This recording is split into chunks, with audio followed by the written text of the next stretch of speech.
Professor MK. Sanu master നമ്മളെ വിട്ടുപിരിഞ്ഞപ്പോൾ എനിക്ക് ചില കാര്യങ്ങൾ ഓർമ്മപ്പെടുത്താനാണ് നോക്കുന്നത്.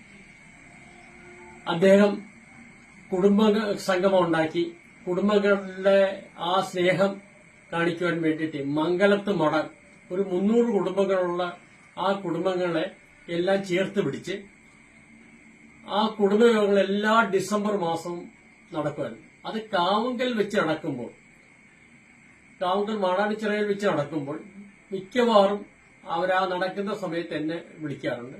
ഞാൻ അദ്ദേഹവുമായിട്ട് നിരവധി തവണ ഒരുമിച്ചിട്ട് ഭക്ഷണം കഴിക്കുകയും അടുത്ത സംഭാഷണങ്ങൾ നടത്താൻ കഴിക്കുക. അതുപോലെ തന്നെ ഞാൻ ഓർക്കുന്നതാണ് നമ്മുടെ മുഹമ്മയിലെ മാത്തമാറ്റിക്സ് കുട്ടികളെ പഠിപ്പിക്കുന്ന രേണുക ടീച്ചർ.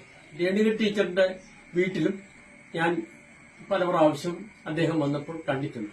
അപ്പോൾ നമുക്ക് രേണുക ടീച്ചറിന്റെ ചില ഓർമ്മകൾ നമുക്ക് അദ്ദേഹത്തിന്റെ ആ വേർപാടിൽ നമുക്ക് പങ്കുവയ്ക്കാം. ഞാൻ തട്ടുപുരയ്ക്കൽ മുഹമ്മ കൃഷ്ണനിവാസിൽ ഡോക്ടർ സുധാറാമിന്റെ ഭാര്യ രേണുകയാണ്. ഞാൻ സാനുമാഷിന്റെ അനന്തരത്തി അമ്പലപ്പുഴ കെ എ ഉത്തമന്റെ ഭാര്യ പൊന്നമ്മയുടെ മകളാണ്. ഞാൻ മാഷിന്റെ അനന്തരത്തിയുടെ മകളാണ്. മാഷ് ഒട്ടനവധി പ്രാവശ്യം അമ്പലപ്പുഴയില് എന്റെ വീട്ടിൽ വന്ന് മാഷിന്റെ ഇഷ്ടവിഭവമായ കരിമീൻ മപ്പാസും കരിമീൻ പൊള്ളിച്ചതും വറുത്തതും കൂട്ടിയുള്ള ഊണ് അനേക പ്രാവശ്യം അമ്പലപ്പുഴയിലെ വീട്ടിൽ നിന്ന് പലപ്പോഴായി കഴിച്ചിട്ടുണ്ട്.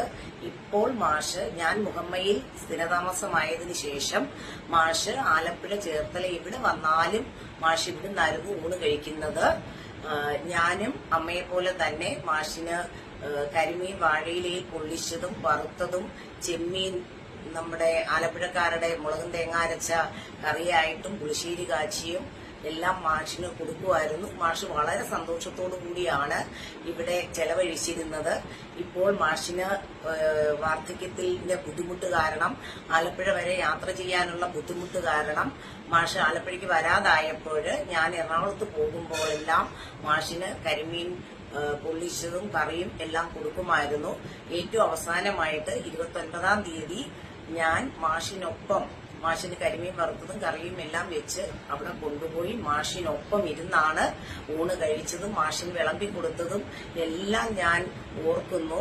മാഷ് ഊണ് കഴിഞ്ഞതിന് ശേഷം ഏറ്റവും അവസാനമായിട്ട് മാഷിന്റെ പബ്ലിഷ് ചെയ്ത തപസ്വിനി അമ്മയെ കുറിച്ച് മാഷ് എഴുതിയ ഒരു പുസ്തകം എനിക്ക് സമ്മാനമായി തരികയും അതില് മാഷിന്റെ സ്വന്തം കൈപ്പടയിൽ എഴുതി എനിക്കും എന്റെ കൂടെ ഉണ്ടായിരുന്ന എന്റെ ഭർത്താവ് ഡോക്ടർ സുധാറാമിനും മകൻ ഹരികൃഷ്ണന്റെയും പേരില് ആ ബുക്കിൽ എഴുതി വളരെ സ്നേഹത്തോടെ എഴുതി മാഷിന്റെ കയ്യൊപ്പോടുകൂടി അവസാനമായിട്ട് എനിക്ക് ലഭിച്ച ഒരു വലിയ സമ്മാനമാണ്. ഇന്ന് മാഷിന്റെ മരണവാർത്ത ഞാൻ വളരെയധികം ഞെട്ടലോടെയാണ് ശ്രവിച്ചത്. മാഷെ രേണു എന്നുള്ള ഒരു നീട്ടി വിളിയുണ്ട് എന്നെ, അത് ഇനി എനിക്ക് കേൾക്കാൻ പറ്റത്തില്ലല്ലോ എന്ന് ഞാൻ വളരെ വിഷമത്തോടെ ആലോചിക്കുന്നു. എന്നാലും മാഷ് ഇത്രയും നാള് വളരെ ആക്റ്റീവായിട്ട് ഇവിടെ മാഷിന് ഒരുപാട് കാര്യങ്ങൾ സമൂഹത്തിന് വേണ്ടി ചെയ്യാനും പറ്റി. അതൊക്കെ ഓർക്കുമ്പോൾ എനിക്ക് വളരെ നല്ല ഒരു സന്തോഷമുണ്ട്. ഇപ്പോൾ മാഷിന്റെ മരണവാർത്ത വളരെ ഞെട്ടലോടെയാണ് ഞാൻ ശ്രവിച്ചത്. ഇവിടെ കുടുംബസംഗമങ്ങൾ ഉണ്ടാകാനും അത് പറഞ്ഞു. കുടുംബസംഗമം എല്ലാ വർഷവും ഞങ്ങളുടെ മംഗലം കുടുംബത്തിന്റെ സംഗമം ആലപ്പുഴയിൽ വെച്ചാണ് നടക്കാറുള്ളത്. ഞങ്ങൾക്കിപ്പോ 18 കുടുംബസംഗമങ്ങൾ കഴിഞ്ഞു. ഒരു സംഗമത്തിൽ പോലും മാഷ് വരാതെ ഇരുന്നിട്ടില്ല. എല്ലാവരും മാഷിനെ കാണാനാണ് കാത്തിങ്ങനെ ഇരിക്കുമ്പോൾ എല്ലാ പരിപാടികളും മാറ്റിവെച്ചാണ് മാഷ് എത്തുന്നത്. അപ്പോൾ വരുമ്പോൾ കുഞ്ഞു കുട്ടികളെ സഹിതം മാഷ് പേരെടുത്ത് വിളിക്കുമ്പോൾ ഞാനൊക്കെ പലപ്പോഴും അതിശയിച്ച് നോക്കി നിന്നിട്ടുണ്ട്.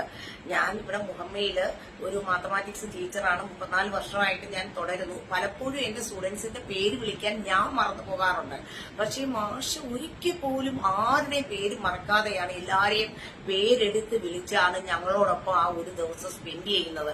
ഇനി മാഷ് അതിന് കാണത്തില്ലല്ലോ എന്ന് ഓർക്കുമ്പോഴും എനിക്ക് വളരെയധികം വിഷമം തോന്നുന്നുണ്ട്. ഈ കുട്ടികളുടെ ഇത് എങ്ങനെയാ കൊടുത്തത് ഇതിന്റെ മാഷ്? ഈ ഞങ്ങളുടെ കുടുംബ സംഗമത്തിൽ എല്ലാ വർഷവും ഞങ്ങൾക്ക് മെറിറ്റ് കിട്ടിയ കുട്ടികൾക്ക്, പുതിയതായി ജോലി കിട്ടിയവർക്കും അഡ്മിഷൻ കിട്ടിയവർക്കും എല്ലാം മാഷ് അവാർഡ് നൽകാറുണ്ട്. അത് മാഷിന്റെ കൈകൊണ്ട് തന്നെയാണ് നേരിട്ട് ഈ അവാർഡുകൾ സമ്മാനിക്കുന്നത്. ഇത് കഴിഞ്ഞ വർഷത്തെ കുടുംബസംഗമത്തില് മാഷിന് 98 വയസ്സായതിനു ശേഷമാണ് എറണാകുളത്ത് നിന്ന് യാത്ര ചെയ്ത് ആലപ്പുഴയിൽ ഞങ്ങളുടെ കുടുംബസംഗമത്തിൽ എത്തിച്ചേർന്നതും. എന്റെ അന്നത്തെ കുടുംബസംഗമത്തിൽ എന്റെ മകന് അഡ്മിനിസ്ട്രേറ്റീവ് ഓഫീസറായിട്ട് നാഷണൽ ഇൻഷുറൻസിൽ ജോലി കിട്ടിയതിനും എന്റെ ഡോക്ടർ ലോയ്ക്ക് PhD അവാർഡ് ചെയ്തതിനും മെമന്റോ ഉണ്ടായിരുന്നു. അത് മാഷിന്റെ കയ്യിൽ നിന്ന് വാങ്ങാൻ സാധിച്ചു. അങ്ങോട്ട് പോകുന്ന ഞാൻ ഇന്ന് തന്നെ രാത്രിയില് 9 മണിയോടുകൂടി എറണാകുളത്തേക്ക് തിരിക്കാനാണ് ഉദ്ദേശിക്കുന്നത്. അപ്പം നാളെ രാവിലെ 8 മണിക്ക് മാഷിന്റെ ഭൗതിക ശരീരം വീട്ടിലെത്തുമ്പോൾ എനിക്ക് അവിടെ രാവിലെ പോയാൽ താമസിക്കും. അതുകൊണ്ട് ഇന്ന് തന്നെ ഞാൻ പുറപ്പെടുകയാണ്. 29-ാം തീയതി ഞായറാഴ്ചയാണ്. കഴിഞ്ഞ മാസം 29 ഞായറാഴ്ചയാണ് അവസാനമായിട്ട് കരിമീൻ പുള്ളി.